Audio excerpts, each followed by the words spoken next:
Eh bien, bonsoir à toutes et à tous. Bonsoir. Et merci d'être là pour qu'ensemble, et à notre mesure, nous fassions résonner dans ce monde en proie à bien des conflits, une spiritualité qui puisse teinter le quotidien d'une once de paix et d'amour, susceptible d'atténuer les souffrances résultant des multiples guerres qui embrasent la terre.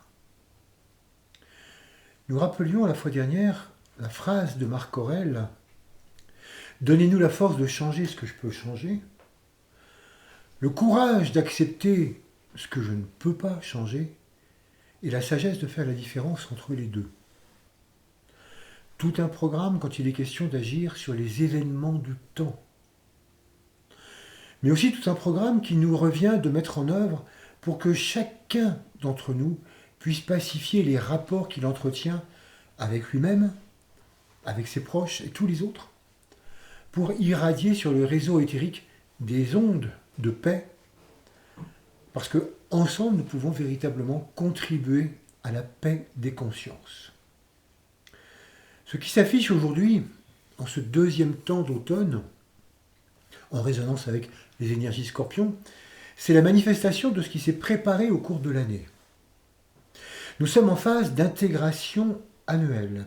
Et l'intégration est une période de transformation.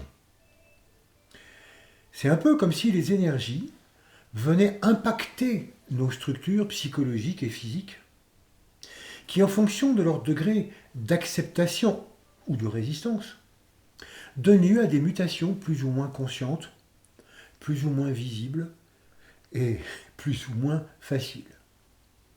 Tout cela fait partie d'une véritable métamorphose, le thème de ce soir, qu'il convient de comprendre et d'accompagner. C'est une métamorphose, bien sûr, qui ne s'exerce pas tant sur le plan de la forme que sur celui de la conscience. Mais évidemment, tous les corps peuvent cependant être impactés, et c'est donc un passage difficile. Le mois dernier déjà, nous interrogions le contentement qui nous accompagne depuis le début de l'année, en précisant qu'il n'a rien à voir avec la satisfaction, mais tout à voir avec les possibilités d'affronter les épreuves avec courage, et qu'il est le ferment d'une possibilité de prise de conscience et d'avancer à chaque instant. C'est cette vision que porte la pratique de la spiritualité au quotidien, notre thème annuel, et qui permet de ne pas désespérer face à ce qui s'affiche, tant au niveau individuel que collectif. C'est en étant confronté aux difficultés et aux nécessaires métamorphoses qu'elles entraînent que nous comprenons que ce ne sont pas forcément les progrès, mais les tests qui viennent éprouver la solidité de nos avancées de conscience. Ce sont les épreuves qui donnent l'occasion de se surpasser par les réussites. Les réussites sont la conséquence de nos acquis, et c'est bien. Mais les épreuves sont l'occasion de réussir là où un pas de conscience supplémentaire nous invite à de nouveaux efforts. C'est l'avancée de conscience dans les champs de lumière et d'amour qui rend possible l'évolution du monde. Et c'est pourquoi, nous en avons parlé la fois dernière, en développant les deux grandes voies de recherche de la vérité, que sont la voie de la tête reliée à la lumière et la voie du cœur reliée à l'amour. Aujourd'hui, nous allons avancer un peu plus sur ces deux voies en cherchant à reconnaître ce qu'elles nous proposent comme métamorphose. Alors commençons à voir plus précisément ce que nous entendons par métamorphose. Ce terme est fréquemment utilisé pour décrire les mutations du règne animal, et beaucoup moins celles du règne humain, où on préfère parler de transformation, de mue ou simplement d'évolution. La métamorphose, c'est un processus très fréquent chez les insectes, les amphibiens et quelques autres espèces. Il décrit le passage d'une forme à une autre radicalement différente. C'est une précision importante, radicalement différente. Et c'est ce passage qui indique que l'animal a atteint la maturité. Une des métamorphoses les plus surprenantes concerne l'histoire du papillon, qui débute son existence comme chenille, émergeant d'un œuf minuscule, et après avoir mangé sans compter, eu égard à sa petite taille, eh bien elle grossit. Et puis elle tisse un cocon qu'on appelle la chrysalide avec quelques fils de soie qu'elle fabrique. Et c'est alors que dans le secret de sa chrysalide, à l'abri des regards indiscrets, se déroule sa grande transformation. Contrairement à ce qu'on pourrait penser, la chrysalide n'offre pas un espace sécurisant de mutation progressive de la chenille. Non, non. C'est un lieu clos permettant une décomposition totale, un pourrissement des chairs de la chenille qui se liquéfie selon un processus que l'on nomme l'histolyse. Et c'est à partir de cette bouillie, de cette substance informe, que se structure progressivement le papillon. Drôle d'histoire que l'histolyse. Ouais, drôle d'histoire qui illustre un phénomène psychologique qui a fait dire à plusieurs auteurs, d'une manière ou d'une autre, ce que la chenille appelle fin du monde, les autres l'appellent papillon. C'est-à-dire qu'à ne pas voir plus loin que les apparences, on ne peut pas comprendre le monde, son devenir, ses mutations, ses perditions, et surtout ses reconstructions. Ça nous donne à comprendre que l'évolution est une succession de morts-renaissances et de passage d'un état à un autre. Et en ce qui nous concerne, de la naissance à la mort, c'est vrai que nous ne sommes pas du tout confrontés à des métamorphoses physiques, mais à des mutations permanentes, en rapport avec notre âge et avec ce que nous vivons intérieurement. Par contre, nous sommes conviés à des métamorphoses de conscience, et ce n'est pas facile à vivre. Parce que si la chenille est ignorante de ce qui va lui arriver, nous, en tant qu'humains, nous sommes en mesure de connaître l'avenir. Nous sommes conscients de nous-mêmes et de ce que représente la mort, notre finitude. Et c'est pourquoi, confrontés à la nécessité d'entrer en chrysalide de conscience, nous cherchons souvent à reculer l'échéance le plus possible, pour n'avoir pas à disparaître, pour n'avoir pas à en finir avec ce que nous sommes. Parce que nous sentons plus ou moins consciemment combien l'histolyse de la conscience peut nous mettre psychiquement en bouillie. Nous en avons déjà une expérience passée, et surtout nous en avons quotidiennement la démonstration sous nos yeux. Précisons cela. La première métamorphose concerne le passage de la conscience de masse à la conscience individuelle. Comme vous le savez, la conscience de masse, c'est un état de dépendance vis-à-vis des traditions sociales, vis-à-vis des croyances, vis-à-vis des chefs religieux ou politiques. C'est un état de conscience qui cherche en permanence à faire perdurer les valeurs du passé au présent. Au contraire, la conscience individuelle cherche à faire table rase du passé, pour ne s'occuper que du présent. C'est un état de conscience où on recherche la liberté en toute situation. C'est l'expression d'un désir de profiter en étant dépendant de rien d'autre que de sa propre volonté. Ces deux états de conscience, comme nous le voyons, sont radicalement opposés. Et ceux qui les vivent ont beaucoup de difficultés même à se comprendre mutuellement. Et c'est pourquoi lorsque quelqu'un passe de la conscience de masse à la conscience individuelle, eh bien cette métamorphose le fait passer par des étapes très difficiles, et parfois il ne sait plus du tout où il en est. Il essaie pendant un temps de faire cohabiter les deux valeurs, celle du passé et celle du présent, jusqu'à ce qu'il s'aperçoive que c'est complètement incohérent. Il passe alors véritablement par la bouillie de l'histolyse, le temps que l'ancienne conscience se décompose et que s'impose nettement la nouvelle.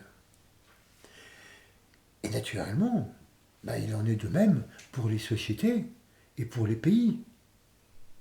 La décomposition actuelle du monde est en sa plus grande partie due à l'histolyse des sociétés en chrysalide, de passage d'un monde de conscience de dépendance à un monde de conscience d'indépendance.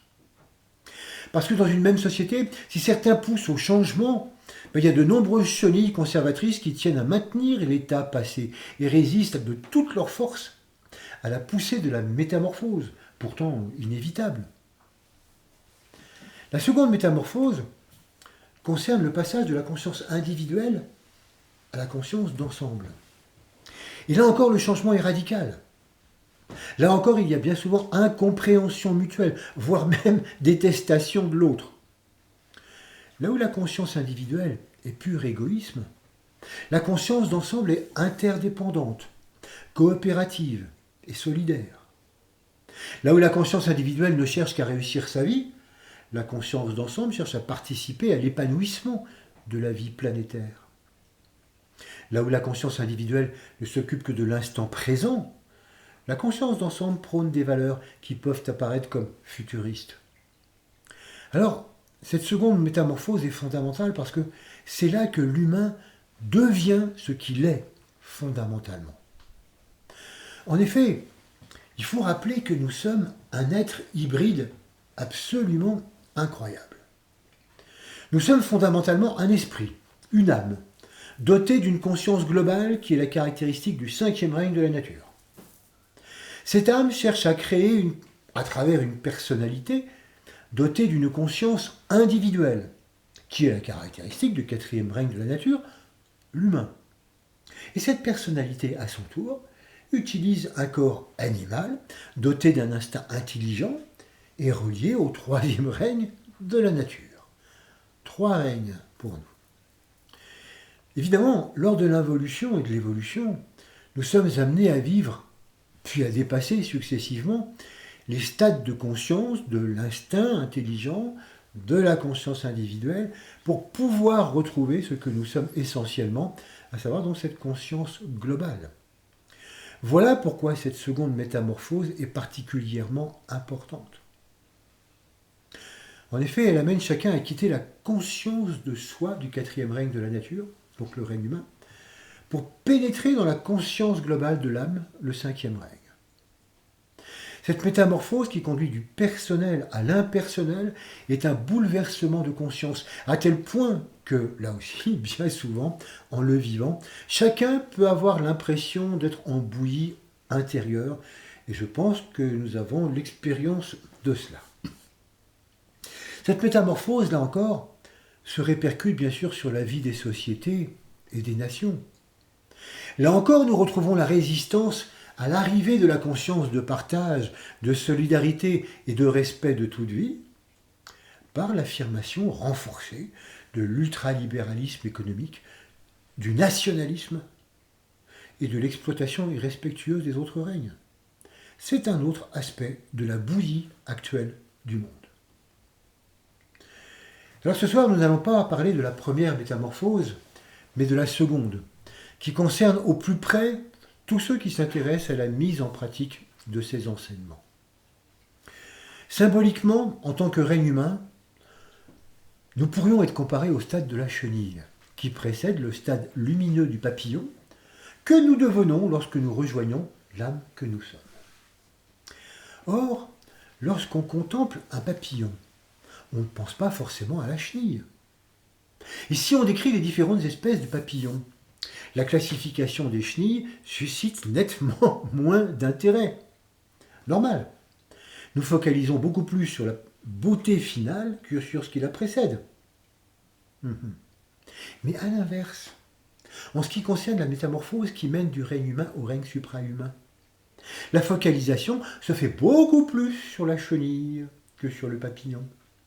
On focalise beaucoup plus sur la vie de la phase préparatoire personnelle que sur l'absolue nécessité d'atteindre la phase finale de la conscience globale. Aujourd'hui, ce qui préoccupe principalement l'humanité, en effet, c'est la conscience du je, J-E, du je suis, je veux toujours plus, j'ai droit. Et ce type de conscience, symboliquement relié à la chenille, ignore tout du papillon à venir et n'imagine même pas que ça ne puisse pas durer indéfiniment.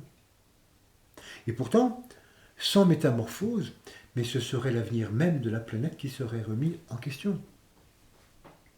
Et c'est pourquoi nous sommes condamnés à aimer. Parce qu'il n'y a pas d'autre issue pour la chenille que de devenir papillon. Il n'y a pas d'autre issue pour l'humain que de se révéler en tant qu'amour. Ça, c'est la bonne nouvelle. Et là, non, il n'y a pas de mauvaise nouvelle. Il n'y a pas de mauvaise nouvelle, il y a juste l'ascension difficile de la montagne de l'impersonnalité, qui nécessite de se départir de tous nos superflus, trop personnels. Ce que nous avons déjà vu, la critique, le vol, l'avarice, la compétition, etc. Et il n'y a qu'une seule façon de devenir humain accompli, c'est de gagner ensemble.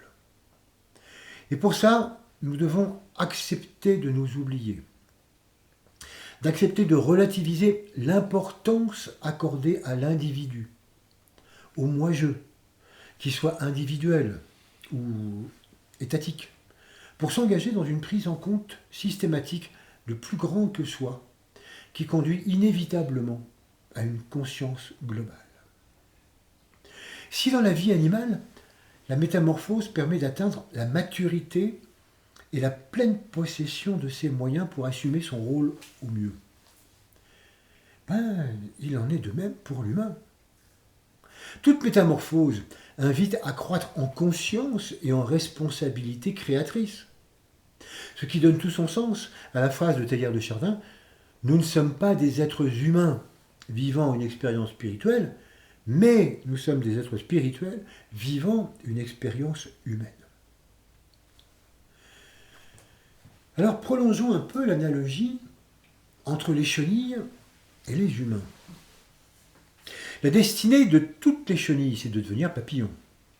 Mais en attendant, comme tout être vivant, elles participent à la grande coopération entre les terriens. Elles régulent la croissance des végétaux et participent à la coopération intelligente entre les différentes espèces qui peuplent un territoire. Elles sont aussi une proie de choix pour certains oiseaux. Et dans ce mouvement cyclique de vie, elles donnent, et elles se donnent naturellement sans conscience, mais bien réellement au foisonnement du vivant. Cependant, quand elles deviennent invasives, telles les chenilles de la pyrale du buis, ou les chenilles processionnaires, elles détruisent inconsidérément. Tout d'ailleurs comme les humains, qui savent aussi jeter leur dévolu sur des territoires et faire table rase à leur profit de toutes les ressources de l'environnement. A l'inverse, le papillon ne détruit rien. Il participe à la pollinisation, au mariage de végétaux, pour donner à la nature son expansion de beauté. Et c'est aussi à cela qu'est convié le papillon du 5e règne, incarner les qualités de l'âme qui ne connaît pas la division et la séparativité. En ce qui concerne l'humanité, il suffit de porter un regard sur le monde pour constater combien, dans sa grande majorité, actuellement, elle est encore à l'état de chenille. Combien elle n'a pas encore conscience de sa destinée d'être spirituel tentant une expérience humaine, pour reprendre les termes de Teilhard de Chardin. Le monde de la chenille humaine, comme nous l'avons vu, c'est celui de la conscience de masse et de la conscience individuelle. Certes, ces deux mondes sont des passages obligés pour atteindre l'état de papillon et sa conscience globale.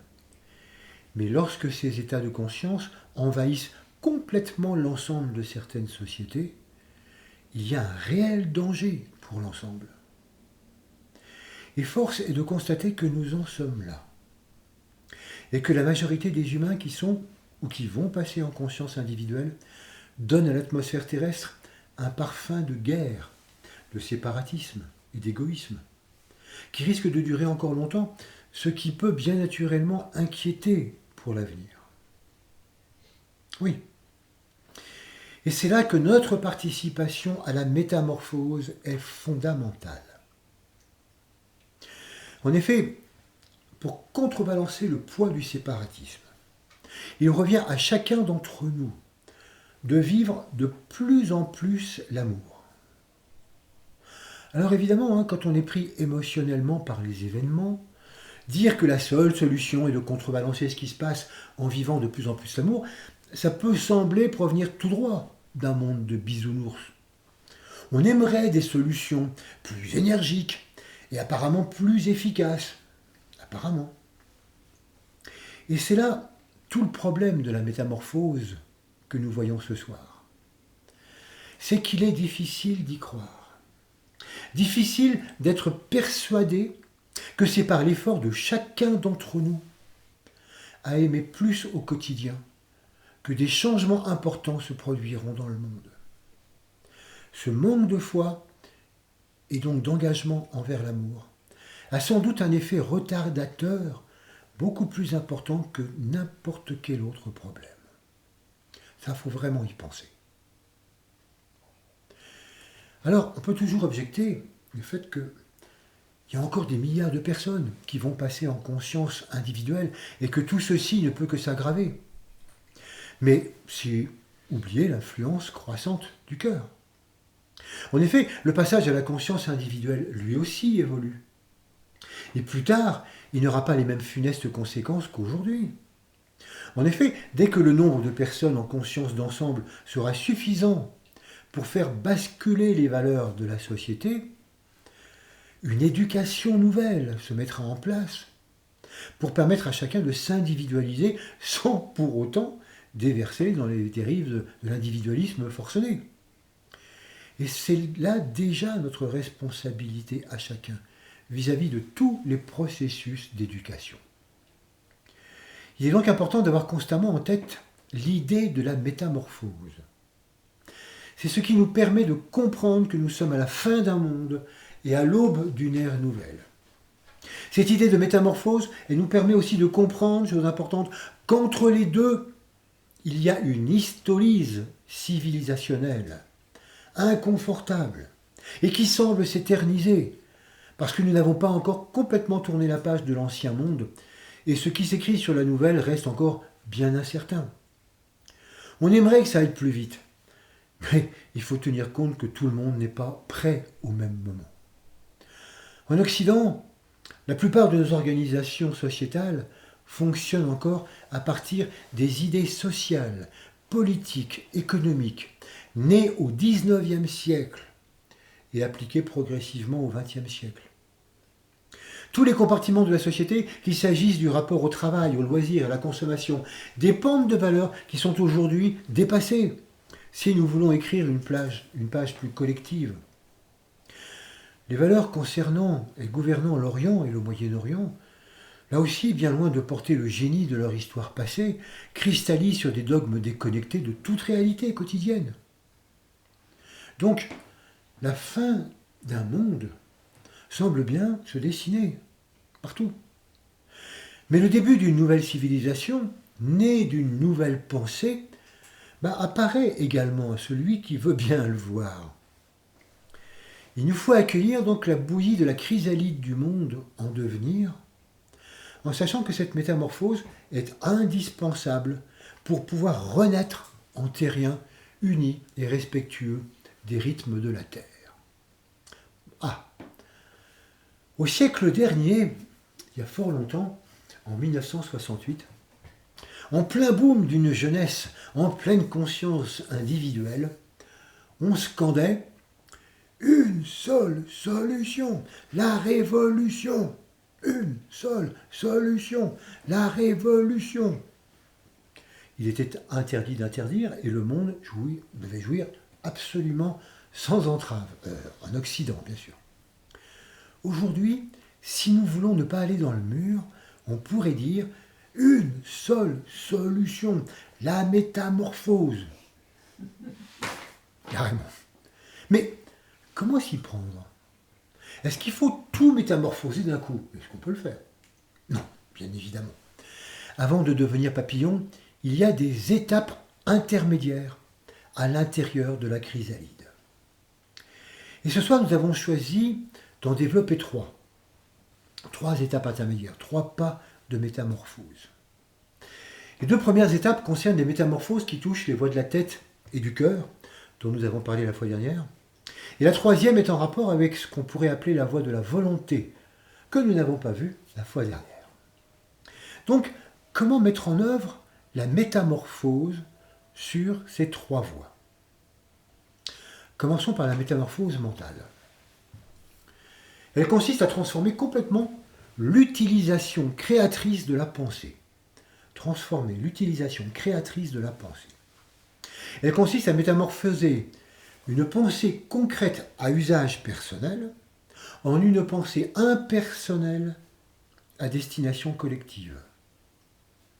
3 points vont nous amener progressivement à cette métamorphose. Le premier point, ça commence par l'observation de la nature et des qualités de nos pensées. Tant qu'elles sont bienveillantes, tout va bien. Mais nos pensées sont aussi souvent porteuses de critiques, de condamnation, de dépréciation, voire même de malveillance ou de haine. Bien sûr, ça n'entraîne pas forcément des comportements répréhensibles sur le plan physique, mais ça diffuse sur les réseaux du mental des ondes violentes et séparatistes. D'où, pour commencer toujours, l'importance de l'innocuité de nos pensées, qui entraînera naturellement l'innocuité de nos paroles et de nos actes. Alors, bien sûr, l'invitation à l'innocuité n'a rien de nouveau, c'est un point clé qu'on reprend régulièrement et qui pour certains peut apparaître comme avoir des airs de rengaine, c'est vrai, mais ce n'est pas parce qu'on parle des choses avec la voix de la tête que nous les vivons avec la voix du cœur, comme nous l'avons vu la fois dernière. Et donc c'est toujours quelque chose qui est important, la pratique de l'innocuité est transformatrice parce qu'elle conduit à l'impersonnalité. Ainsi, elle joue un rôle primordial dans notre métamorphose, parce que nul ne peut être véritablement innocui sans s'être départi de tous ses attachements particuliers, physiques, idéologiques et mentaux. Donc, observer nos pensées pour gagner en innocuité, c'est la première étape. La seconde étape consiste à dresser un état des lieux de nos habitudes de pensée. En effet, même si celles-ci sont parfaitement innocuites, et même si elles semblent concourir à l'évolution, depuis combien de temps nous habitent-elles ? Pensons-nous à les revisiter de temps à autre ? Nos pensées géniales d'hier, n'ont-elles pas pris un coup de vieux ? Sont-elles encore animées par un enthousiasme créateur ? Ou ne sont-elles plus que des lambeaux de vie derrière une coque de mots surannée ? Le risque de sclérose et de cristallisation touche aussi le monde de la pensée. En effet, une pensée animée, animante et entraînante pendant un temps peut muer en routine de la pensée, se figer en habitude, en ronron de la pensée qui tourne en rond. L'habitude nous joue des tours et les plus dangereux d'entre eux viennent se loger dans les pensées avant-gardistes d'hier. Ah, elles étaient révolutionnaires à l'époque. Oui, mais la révolution est passée et nous n'avons même pas pensé à revisiter ce qui a été créateur quand nous les avons soutenus. Alors, certes, par rapport à d'autres en cours aujourd'hui, elles gardent un côté progressiste. Mais c'est là que nous nous leurrons. Nous nous leurrons en oubliant de penser nouvellement. En nous installant dans les pensées d'hier, nous nous enquistons dans des discours complètement déconnectés d'une force de vie animatrice. Toutes les pensées que nous ne réactualisons pas se dévitalisent. Naturellement, ce ne sont pas tant les mises en mots de nos pensées qu'il s'agit de revisiter, mais l'énergie qui était à leur origine et qui demande à être renouvelée, revivifiée, si nous voulons échapper au syndrome du vieux crouton sur le banc de touche de l'ère du temps. Notre société a su produire des idées qui ont été novatrices dans de nombreux domaines. Mais au musée des bonnes idées, ce sont nos mémoires qui siègent, pas notre avenir. Nous baignons dans des conceptions anciennes qui servent de référence et de base pour inventer demain. Mais comment peut-on espérer résoudre les problèmes de demain avec les idées d'hier ? Avec des idées rengaines que nous ne songeons nullement à remettre en question. Il viendrait à l'idée de personne de penser que le ménage est superflu dans nos logements. Mais le ménage doit aussi se faire dans le monde des émotions et dans celui de la pensée. Vider le grenier de nos pensées pour permettre d'y voir plus clair, c'est aussi accompagner une métamorphose des consciences. Alors que s'installer dans des idées bien établies, c'est refuser la métamorphose. Mais ça se comprend, parce que l'histolyse de nos représentations mentales est toujours déroutante, inquiétante. Enfin, troisième étape, il est indispensable de comprendre que penser n'est pas une fonction à usage personnel. Penser n'est pas une fonction à usage personnel. Penser est le processus fondamental de mise en œuvre du plan d'amour sur Terre. La métamorphose mentale implique donc de veiller à deux attitudes. Tout d'abord, chercher des idées nouvelles, ou s'efforcer, comme on vient de le voir, de renouveler ses propres idées. Et ce n'est pas en cherchant à l'intérieur de nos connaissances acquises que nous allons trouver des pensées nouvelles. Il nous faut donc nous entraîner à pénétrer le monde des idées. Le monde des idées, c'est celui de l'âme, c'est celui du mental supérieur, et pour cela, nous devons devenir des explorateurs de la pensée par la recherche et par la méditation. Comme nous l'avons vu la fois dernière, c'est en pratiquant le silence que le mental peut devenir sensible aux vibrations subtiles de l'âme et du mental abstrait. Et c'est la seule manière de faire place à des idées nouvelles ou à des aspects inédits de principes anciens et revisités par de nouvelles énergies. Ainsi, nous sommes des chercheurs, des traducteurs et des passeurs. Et en évitant de nous prendre pour ce que nous ne sommes pas, en assumant pleinement notre rôle d'humain et en développant consciemment l'outil mental, nous gardons l'esprit ouvert, toujours prêt à se laisser imprégner d'inédit et prêt à habiller de mots l'insaisissable. Et c'est ainsi que nous apprenons à penser à partir d'idées abstraites et à partir de principes globaux. C'est ainsi que nous nous tenons prêts à recevoir sans attente ce qui cherche à inséminer les consciences au moment présent.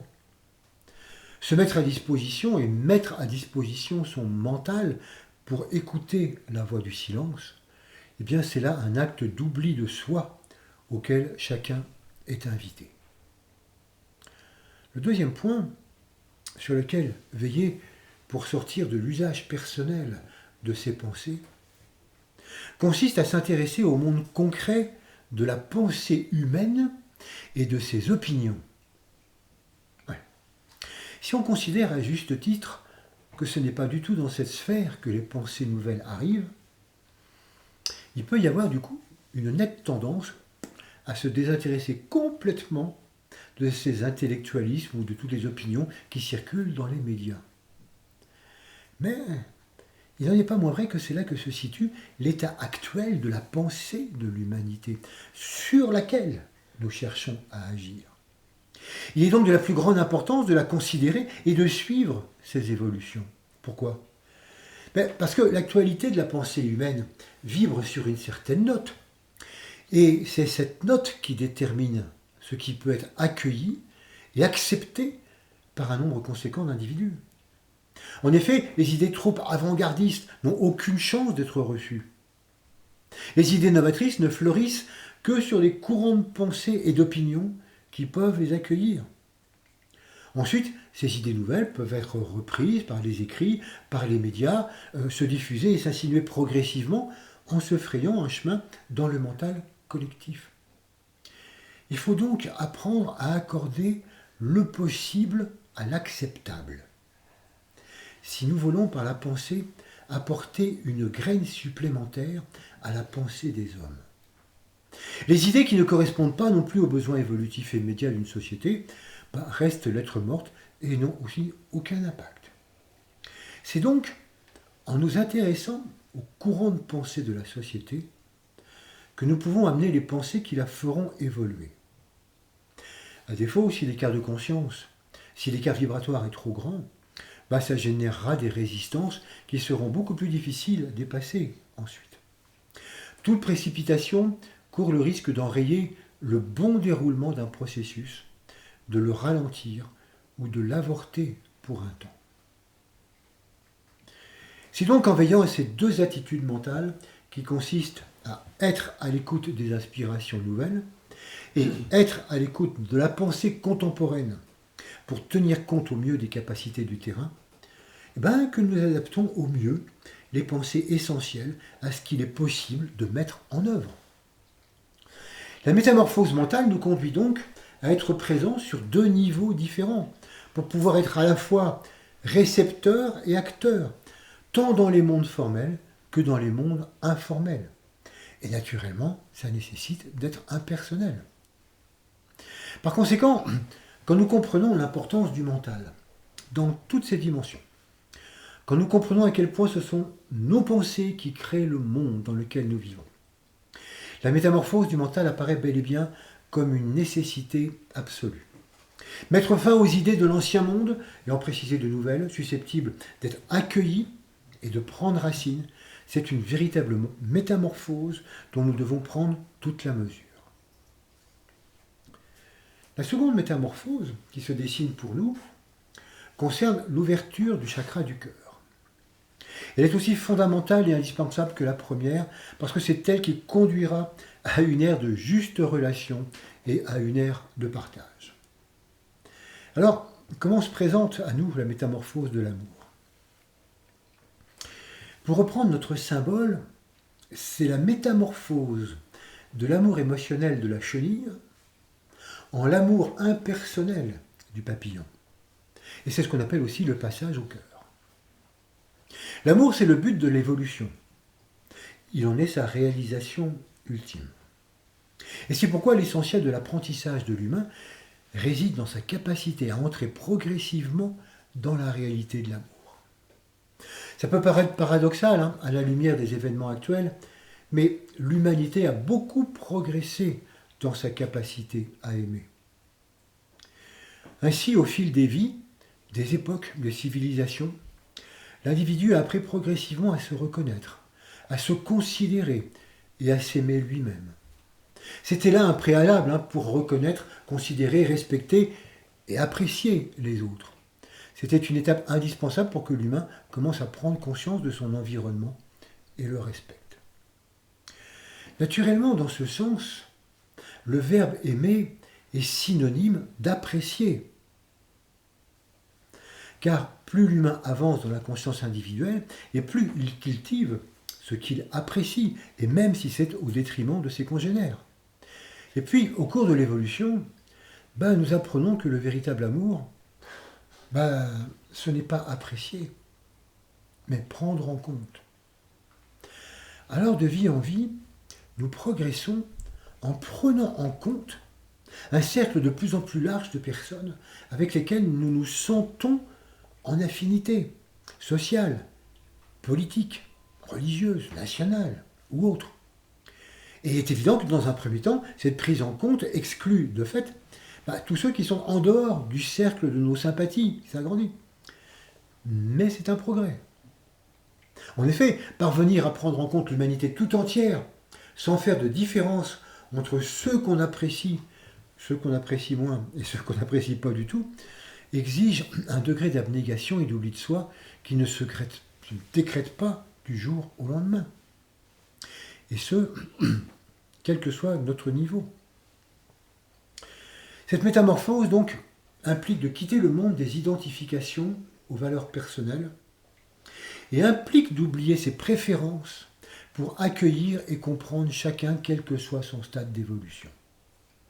Nous quittons alors le monde de l'appréciation, le monde du ça me plaît ou du ça me plaît pas, le monde où l'émotionnel est roi, pour entrer dans le monde du cœur qui traite sans émotion tous les êtres et toutes les situations avec équanimité.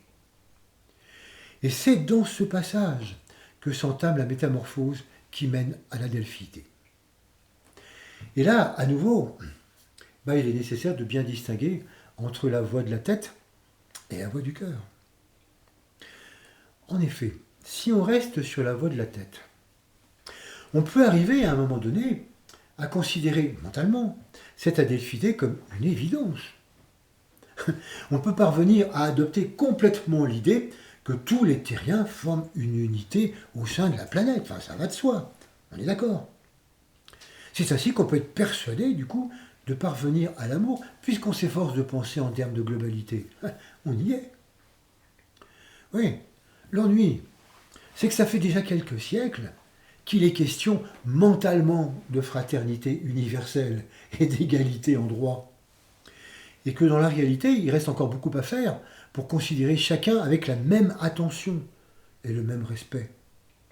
Il reste encore du chemin à parcourir sur la voie du cœur pour vivre et éprouver pleinement l'idée que tous les terriens sont unis au sein de la planète. Ainsi, être persuadé de connaître l'amour, simplement en s'efforçant de penser en termes de globalité, oui, c'est un véritable progrès. Mais ça reste aussi une illusion à dépasser. Parce que concevoir la vie en unité, ça ne suffit pas pour ouvrir le chakra du cœur, qui, rappelons-le, ne s'ouvre qu'en éprouvant le rapport à l'ensemble, comme nous l'avons vu le mois dernier. Il y a donc une véritable métamorphose à mener en entrant pleinement dans l'amour. Et cette métamorphose, eh bien, elle passe par la révision de la conception que nous avons de la spiritualité. Voilà. Réviser la conception que nous avons de la spiritualité. En effet, comment concevons-nous les éléments essentiels d'une spiritualité ? Eh bien, nous savons que nous cherchons à établir un rapport conscient avec l'âme et à développer un idéal de progression vers les sphères les plus subtiles.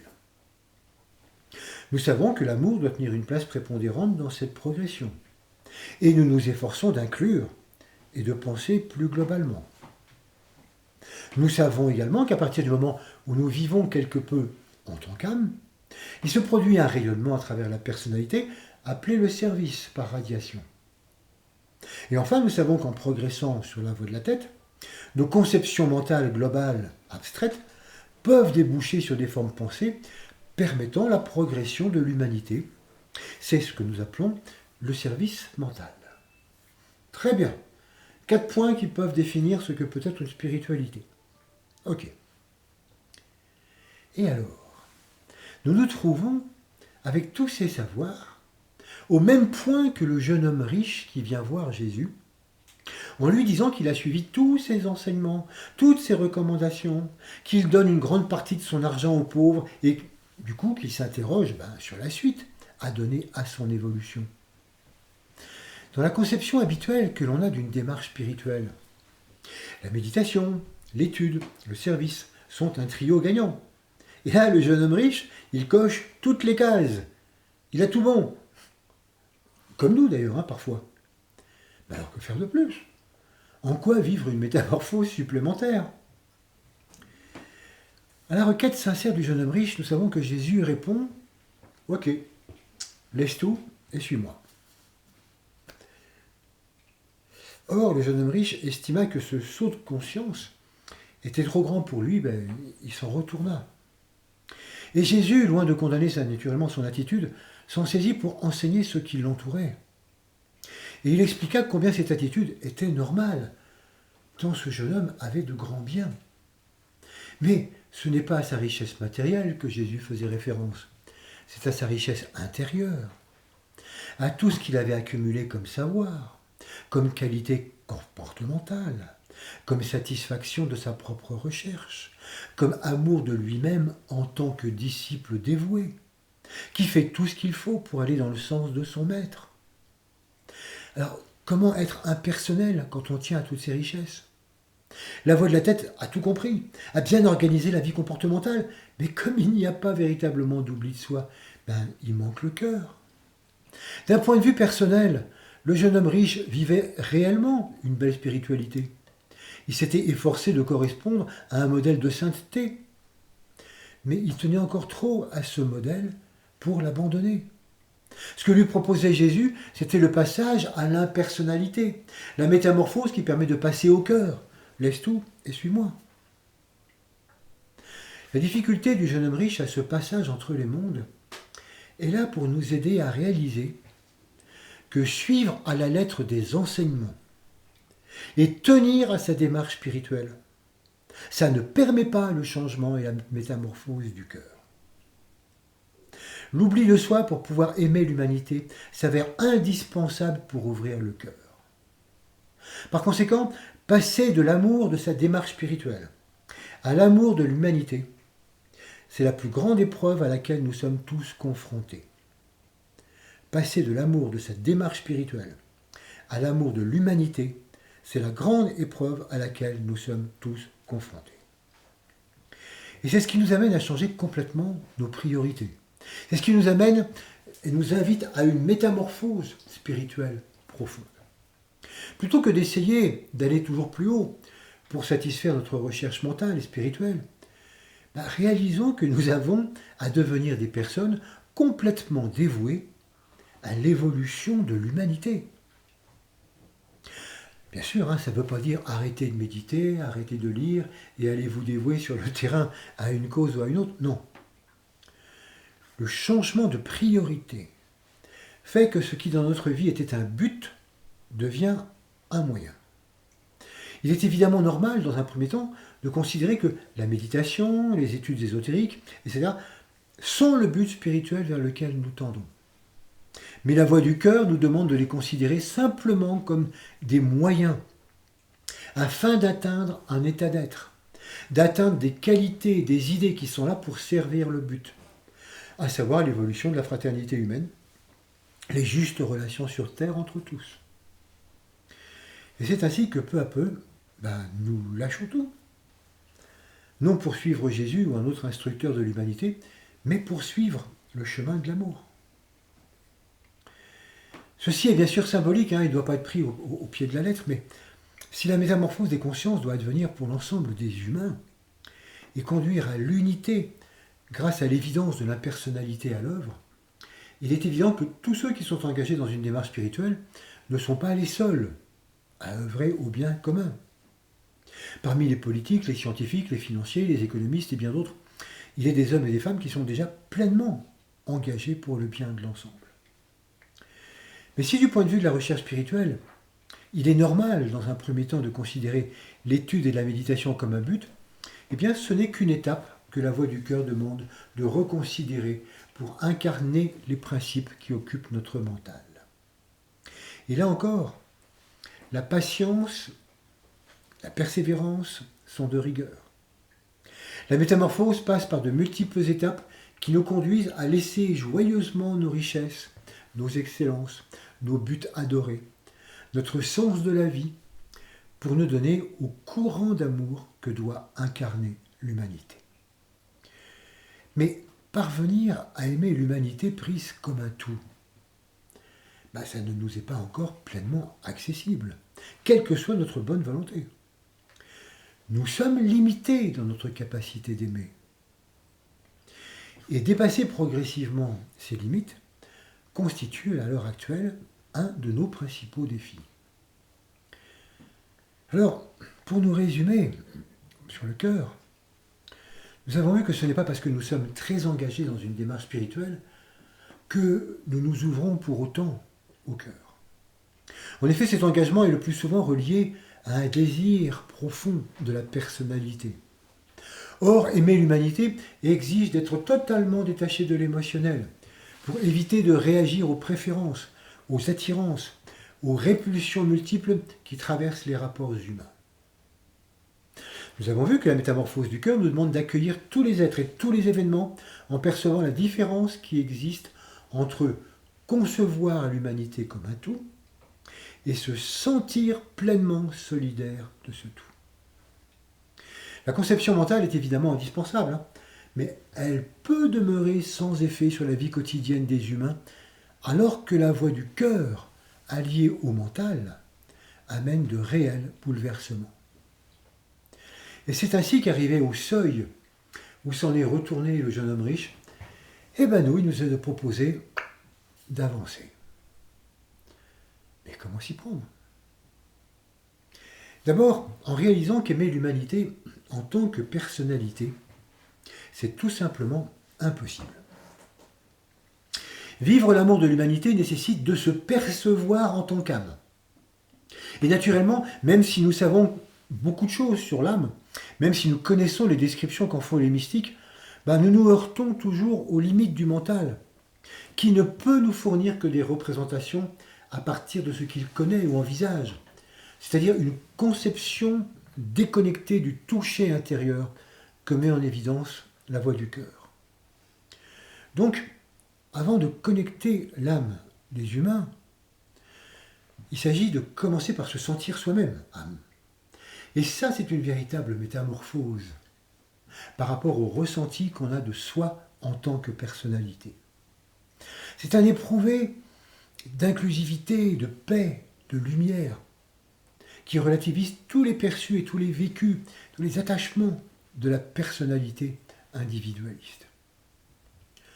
Alors bien sûr, la personnalité a toujours tendance à réagir en reprenant les rênes, parce que même si l'éprouvé subtil du contact avec l'âme conduit à la joie, les corps de la personnalité cherchent à continuer d'exister pour eux-mêmes. Bon, mais trop tard. Trop tard parce que la métamorphose a commencé. Et une fois que le contact avec l'âme est établi consciemment, la transformation est en marche, inéluctablement. Il est difficile de décrire le ressenti du contact avec l'âme parce que c'est différent pour chacun. Alors, juste pour l'évoquer, on pourrait dire par exemple que ça peut être la sensation d'un élargissement de conscience, comme si l'horizon s'ouvrait. Ça peut être une sensation de clarté, d'évidence. Ça peut donner l'étrange certitude d'être immortel, une sensation de joie, un partage d'unité avec tous. C'est aussi un sentiment d'ubiquité, comme si on pouvait être partout à la fois et en tous. C'est peut-être aussi la sensation d'être au cœur du sens de la vie. Toutes ces évocations peuvent être aisément comprises, mais elles ne prennent leur valeur qu'au sein de l'expérience de chacun lorsqu'elles sont réellement vécues.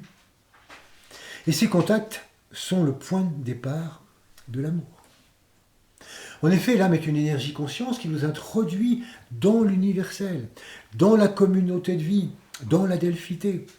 Et c'est là qu'on peut comprendre plus subtilement la parole de Jésus. Tu aimeras ton prochain comme toi-même.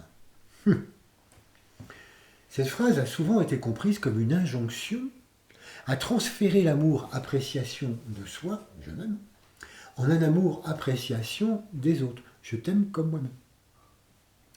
En réalité, il s'agit d'atteindre le point de conscience où les autres et moi sommes un. Tout à fait différent. L'amour, ce n'est pas maintenir le dualisme en appréciant les autres, c'est vivre l'unité. Les autres et moi sommes un. C'est ça la véritable parole du Christ. Alors, l'amour de l'humanité, c'est être toutes les âmes qui se confrontent aux difficultés de l'involution et de l'évolution. C'est vivre la solidarité fondamentale qui unit tous les membres d'un seul et même groupe humain. Bien sûr, on mesure parfois ce qui nous sépare encore de ce vécu, rien qu'en réagissant au fait que, même avec la meilleure bonne volonté, on n'arrive pas du tout à imaginer aimer les criminels, les bourreaux, les violeurs, les tertionnaires, etc. Bon. Et c'est là que nous comprenons que, en effet, si nous cherchons à aimer du point de vue personnel, et non du point de vue de l'âme, mais très peu de monde est véritablement aimable, c'est-à-dire digne d'être aimé. Et qu'en prenant ainsi les choses à l'envers, il ne peut pas du tout y avoir d'amour. Personne n'est digne d'être aimé. Par contre, se situer en tant qu'âme incarnée, mais ça permet de nous sentir en adelphité avec nos frères et sœurs, même ceux qui sont capables d'actes répréhensibles. Sans justifier, sans cautionner, nous pouvons les reconnaître comme cellules d'humanité et les aimer. Ce qui, encore une fois, ne veut pas dire apprécier. Bien sûr, on peut se sentir aussi plus en affinité avec certaines âmes et coopérer plus spécifiquement avec certaines d'entre elles au cours de cette vie. Puis par ailleurs, nous pouvons aussi éprouver de la compassion pour d'autres, en proie à toutes les difficultés de l'incarnation. Mais il n'en demeure pas moins que par l'amour, c'est l'ensemble des âmes qui est considéré, et non telle ou telle relation particulière. L'âme sœur, c'est un mythe de la personnalité. Nous sommes toutes et tous en adelphité de groupe. La métamorphose de l'amour personnel en amour de l'humanité, comme vous le voyez, ça représente donc un chantier de conscience colossal. Un chantier de conscience colossal dont, d'ailleurs, dans notre grande majorité, nous ne mesurons pas souvent l'importance actuelle. Aujourd'hui, il est vraiment temps d'activer la voix du cœur pour amener des mutations dans les relations que nous nouons entre tous. En effet, le monde actuellement offre un tableau qui ne peut que susciter la désolation, tant les conflits et les égoïsmes individuels et collectifs sont source de crimes, d'atrocités et d'exclusion.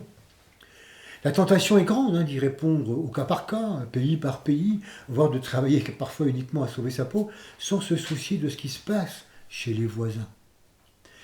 Mais si nous continuons de la sorte, c'est sûr, nous allons dans le mur et nous aggravons la souffrance du monde. Seul l'amour, comme nous l'avons dit tout à l'heure, seule l'unité permet d'apporter des réponses de progrès.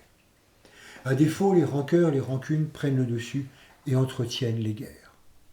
L'amour, c'est la seule voie de transformation à notre disposition. Et ça doit permettre d'inclusion en inclusion, de contaminer les cœurs pour qu'un changement de conscience collectif génère de nouvelles façons de relationner partout sur la planète. Et donc c'est un plan à long terme, bien sûr. Mais il a déjà commencé. Et c'est à nous d'en être les développeurs, conscients. La haine doit pouvoir être métamorphosée en amour. Bon, ça c'est facile à dire. Mais sentir que la solution passe par l'amour à révéler, à réveiller, à rayonner en chacun d'entre nous, ça c'est difficile à vivre. Mais c'est la seule solution pour avancer collectivement. Voilà donc ce que sont les deux grandes métamorphoses à mettre en œuvre en rapport avec la voix de la tête et la voix du cœur. Il nous reste à voir une troisième voie dont nous n'avons pas encore parlé et qu'on pourrait appeler la voie de la volonté. Sur cette voie, une autre métamorphose fondamentale est en train d'opérer. Moins familière que celle du mental et du cœur, elle nous connecte à la volonté divine qui porte le plan pour la planète. Rien de moins. C'est cette métamorphose, ce passage qu'a traversé le Christ sur la croix en prononçant la phrase « Que ta volonté soit faite et non la mienne ». C'est là tout l'enjeu de cette métamorphose. Abandonner notre volonté personnelle pour adopter et servir la volonté du plan. Cette voie de la volonté est sans doute la plus mystérieuse des trois voies, celle que l'humanité n'aborde qu'en dernier lieu. Parce que nous commençons par expérience, à nous rendre compte de ce que sont la voie du mental et la voie de l'amour. Mais la plupart du temps, nous manquons d'expérience pour la voie de la volonté. En effet, cette voie, c'est celle de la volonté telle qu'elle s'exprime par le plan divin. Et il n'est pas du tout évident pour chacun d'entre nous de pénétrer la nature de ce plan divin. C'est la voie de la direction à suivre et du sens de la vie planétaire. Alors, comment s'expriment en nous les premiers degrés de cette voie? Eh bien, la volonté personnelle, tout à fait personnelle, est une attitude de direction, d'endurance et d'opiniâtreté dans ce que nous entreprenons. Alors même que rien ne nous y oblige ou qu'aucun enjeu vital ou important n'est engagé. La volonté, ce n'est pas du tout l'énergie du désespoir, c'est le feu de l'espoir qui cherche à s'incarner, renversant si besoin sur son passage tous les obstacles qui se mettent en travers de sa route. La volonté personnelle résulte donc d'une discipline intérieure qui permet de garder le cap et de diriger les projets ou les plans que nous avons conçus, quelles que soient les vicissitudes rencontrées. Cette volonté s'exerce à tous les niveaux. Elle peut être mobilisée pour un exploit sportif, pour réaliser un désir ou pour soutenir un projet professionnel ou associatif. C'est aussi la volonté de tout chercheur de vérité, de tout méditant qui se discipline pour parvenir à contacter l'âme et épouser ses qualités. Oui, mais vu sous cet angle, la volonté est au service de nos multiples plans, et ce, quel que soit leur niveau vibratoire. La voie de la volonté est donc dans un premier temps éminemment personnelle. Tout ce que nous venons de voir est personnel, jusqu'à l'entrée en chrysalide et sa métamorphose. Quitter le champ des projets personnels pour celui des projets de bien commun. C'est alors quitter la route de la volonté personnelle pour celle de la volonté d'ensemble. S'y accorder et accepter de renoncer peu à peu à la vision et à la conception d'un avenir pour notre seule petite personne. C'est accepter d'être un relais pour la part de plan d'ensemble qui nous est accessible. Et ça passe par ce que les écrits ésotériques nomment l'obéissance occulte. Ah, l'obéissance occulte. C'est vrai que même si on ajoute occulte, le terme d'obéissance peut rebuter. Et ce, à juste titre, si on l'entend d'une manière habituelle. Pour ceux d'entre vous qui écoutez les conférences depuis un certain temps, vous savez que obéir est une contraction d'obouir, ce qui signifie écouter, ouïr au devant. Autrement dit, c'est tendre l'oreille vers quelque chose de subtil. L'obéissance occulte, c'est donc la conséquence de l'adhésion pleine et entière à une idée qu'on reconnaît comme vérité, à tel point qu'il est évident d'y répondre. L'obéissance occulte est donc la réponse que nous apportons à ce qui s'impose intérieurement à nous, et ce, indépendamment de tout ce qui pourrait chercher à s'imposer extérieurement. En effet, à ce sujet, les voies religieuses ont sans cesse insisté sur l'importance de l'obéissance. L'obéissance à Dieu, par l'intermédiaire des commandements, des textes sacrés, du clergé, d'un gourou. Et c'était là une étape nécessaire. À présent, la métamorphose nous demande d'apprendre à être libre dans ce que nous choisissons d'écouter, de reconnaître et de suivre.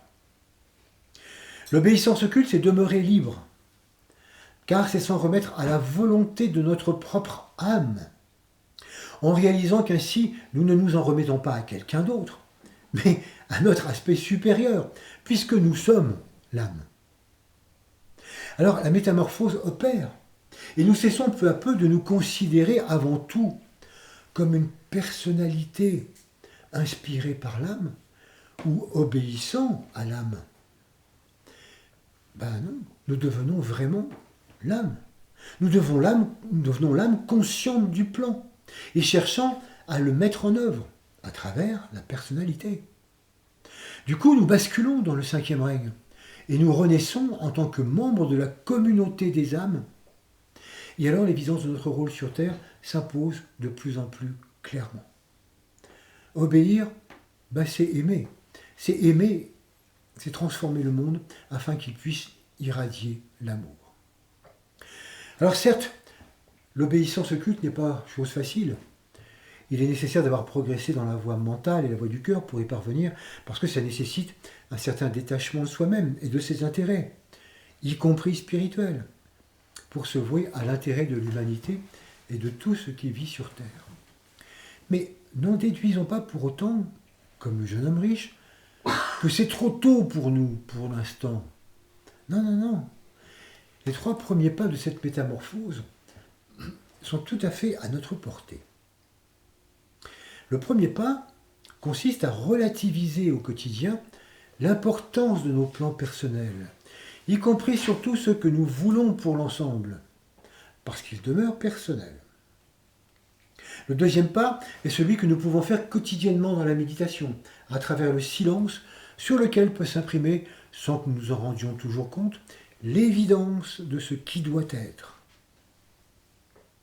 Et le troisième pas demande de nous accorder, autant que faire se peut, à l'intérêt général de l'humanité, parce que c'est un bon moyen d'approcher la partie actuelle du plan sur Terre. Cette voie de la personnalité progressive nous mène au contentement, véritable conséquence, si on veut bien le regarder, de l'obéissance occulte. Et c'est ainsi que la chenille de la volonté personnelle, nous nous métamorphosons en papillons radieux de la volonté du plan. Et donc, en conclusion, on pourrait dire que la métamorphose qui nous est proposée est triple. La métamorphose mentale propose d'être passeur d'idées nouvelles adaptées au terrain pour construire un monde nouveau débarrassé des poncifs qui sont des fils à la conscience et qui nous empêchent d'avancer. La seconde métamorphose, c'est celle qui donne à l'ensemble la priorité sur l'individu et permet l'ouverture du chakra du cœur. Par le partage et le service, elle conduit à une ère qui verra régner de justes relations entre tous. Et c'est en cultivant la spiritualité au quotidien, au mieux de nos possibilités, que nous y contribuons chaque jour. Enfin, l'obéissance au culte atteste de la métamorphose de l'humain passé à l'impersonnalité. Et c'est la synthèse de ces trois métamorphoses qui permet de passer du 4e règne au 5e règne, du disciple en chemin que nous sommes à l'initier au service exclusif du plan. Ben voilà, le chemin est tracé. Il ne nous reste plus qu'à l'emprunter au plus près possible de nos possibilités. Alors soyons à la fois indispensables, insignifiants et pleinement actifs sur la voie du contentement pour devenir ensemble des papillons. Je vous propose de méditer sur tout ça.